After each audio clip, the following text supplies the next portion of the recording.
Hi, this is Craig. Welcome to my journey to 100 deals. Hey guys, um, just wanted to talk a little bit today about marketing. So I'm trying to focus as much as I can, and I think that's going to be the hardest part in the beginning, just like it is for any business. There's a lot of gears turning, a lot of things happening, and when you have little to no help, you have to find a way to be all things to all departments. But you really should start to think about how those processes are going to begin to work without you, how you will begin to put people in place to take those over. And with me jumping into this particular industry, like I normally do, really want to learn as much as I can. So, what I've been doing is taking a very hands-on approach, and I'll just kind of break down exactly what I started doing at the beginning of the week and what I'm going to try to continue to do over a series of weeks in the marketing side of it. So, from a high level, my metric, my goal is to sit down and talk to people. I want to make appointments. I want to make appointments. I want to set appointments. I want to make appointments. I want to sit down and I want to go over, these deals. I want to begin to analyze these deals. So I've had one appointment this week. My goal is to get, 2 to 5 per week and just continue to, saturate myself with these deals. So what I started out with this week is focusing on, how to bring those calls in. So one area is these lead list. So you have you can pull foreclosure list offline. You can look through public records and see, affidavits. There's a bunch of things that you can start pulling from. Propelio has a really good tool that allows you to pull off spreadsheets for your area. And you can also go down to like your local water department or public records and start to begin to pull those lists. So what I've started off doing is bringing in these spreadsheets and breaking them down into the Tarrant County side. I take them in, we try to, I'm scrubbing them off, I'm getting rid of the first thing I'll get on, like Zillow or just Google online to make sure that the property is not already for sale, so they haven't listed with an agent yet. I scrub those off. The next step is I come in and I basically cross-reference the list with the county appraisal district of the county of the property. And what I'm trying to see is just making sure that the deed date matches up, get the legal description of the property and throw that into the spreadsheet. And also making sure that the owners are in there and that if it's an owner occupied owner or if it's kind of a absentee owner, you may have 2 addresses. So just cleaning that up, making sure that all looks good. And I'm skip tracing the names of everybody on the list. I'm skip tracing. What skip tracing allows you to do is going to pull up phone numbers and email addresses. So you can imagine I've got a master list that I've kind of added to and cleaned up. You have to take that list and you have to condense it down into a format to be able to upload it into the skip tracing software. Once it gets skip traced, it comes back out with an additional format with another spreadsheet. So at this point, you have your original spreadsheet, you have your abbreviated spreadsheet pre-skip trace, then you have your extended spreadsheet post-skip trace. The post-skip trace spreadsheet is going to have a ton of information on it. It's going to have old addresses and phone numbers and email addresses. So I go in there and anything that's not valid, anything that's older than 2019, because it'll show you the last used date. Anything older than 2019 within, let's just say 90 days, if it hasn't popped up, 90 to 120 days, boom, I'm scrubbing it. So not everybody on the list you're going to have a valid one, but you will have a ton of phone numbers and not quite as many emails. What I've seen so far is you tend to have more phone numbers than you do emails. So now I take the post skip trace information and I plug it back into my original spreadsheet. I just make an additional column for phone number 1, 2, and 3, email 1, 2, and 3, and I place that back in there. If I find through my research that it's a business, I basically put the business name and the website out so that I know, hey, I'm gonna kind of market to the business, the investment property people a little bit different. I delete out I just store and move off my post skip trace spreadsheet, my pre skip trace spreadsheet. So now I'm consolidated back down to one master sheet. Off of this sheet, what I've been doing is I take all of the addresses that are close to me and I put them in a little handy dandy app that I got that does routes. I can snap a picture of all the addresses, boom, it plugs in a route. So far it's tend to be about 20 or 30 addresses per day because I'm going in and I'm pulling these spreadsheets daily.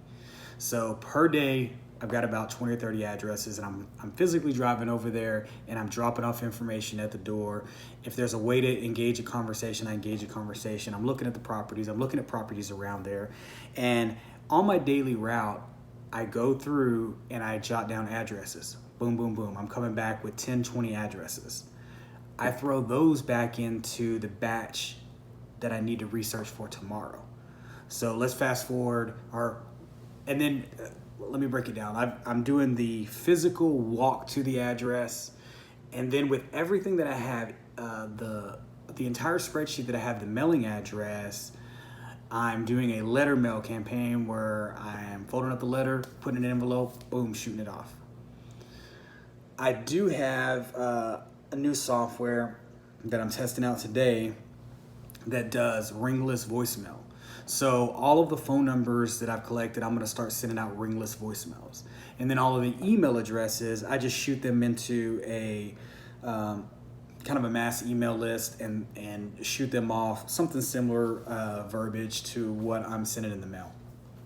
So basically, on a daily basis, to recap, I grab the list in the morning and I work on the list. I break it down into addresses that I can physically go to, all of the mailing addresses that I can mail a letter to, email addresses that I can send an email to, and phone numbers that I can do a ringless voicemail to.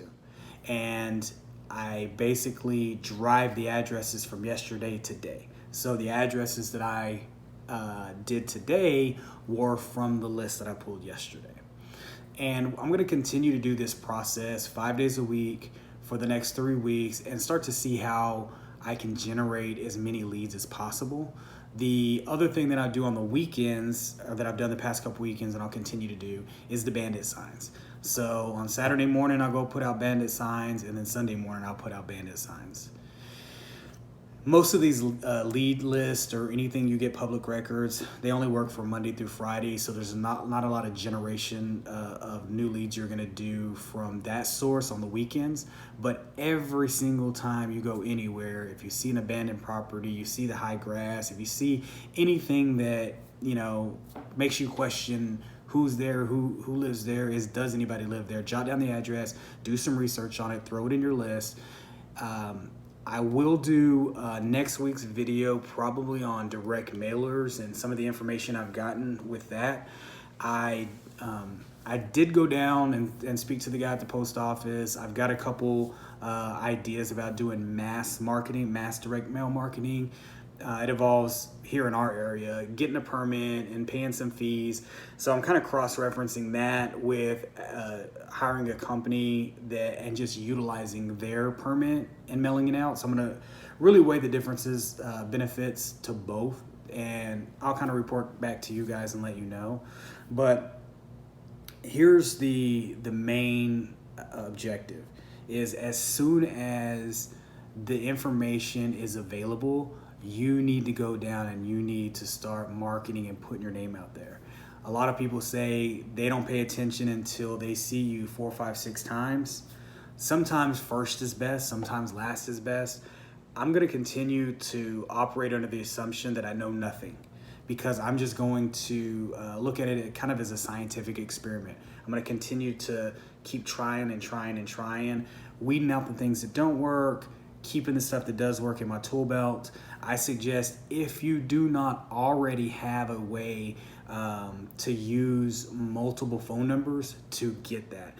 I had a guy that I met and then I'm working with a little bit. His name is Arthur. Super awesome guy. He suggested to use Livecom, and Arthur, that was great. I really like this because what you do is you can go in, and I think it's like $30 a month, and you can pay $2 extra for each phone number. But I've got 4 phone numbers right now, and for every phone number, you can kind of assign that to a specific marketing campaign. And every time you receive a phone call, you get a call log. So you can kind of go online, you can look at your statistics, and you can see, okay, so I did 150 flyers and I got 1 call. I did 150 bandit signs and I got 10 calls. And you can even do multiple bandit signs. So if you say, I love to buy houses on this one, and crazy people buy houses on this one, which one of those gets the most calls? And you can really kind of fine tune and hone in on, not only your message, but how you deliver your message and how your message is received. Something very, very, very important that I really want you guys to know, and I've learned this in other forms of marketing. You can shoot out, let's say you shot out 100 flyers and you got 98 phone calls back on it. You might think that's amazing, but you send out some other verbiage and you send out 100 flyers and you got 8 phone calls. You're like, oh, that's not so good. It doesn't matter how many people call. You only care about conversion rate. So if you put out those 100 flyers and 98 people called and nobody came in or nobody purchased anything, that was a failure. And if you sent out 108 people called you and 2 people bought something from you, that was a success. Or maybe even better, maybe 8 people called you and 8 people bought something. You have to start looking at it as conversion rate. So you really need to track your marketing, because maybe you're getting more calls from I love to buy houses, but if you just put I buy homes or what is your price for your house, or however you want to word it, whatever you're putting on there, you need to be able to know what the difference is and what results you're getting for those difference. And I really suggest that you leaving that number assigned to that for 2, 3, 4 weeks so that you can get a good sample size. A big mistake is making a judgment on a small sample size. Sometimes the numbers can drastically change if you get a larger sample size. So make sure that you don't fall into that trap. Anyways, this video is getting long. I really wanted to update you guys as far as what I'm doing and what's going on. I had a deal that fell through, and I actually am working on another deal right now. And like I said, my goal is to talk to as many people as I can. I'm not gonna get frustrated by not getting a deal. I learn something every single time I talk to someone. So stay tuned in, hit subscribe, and join me on my journey to 100 deals.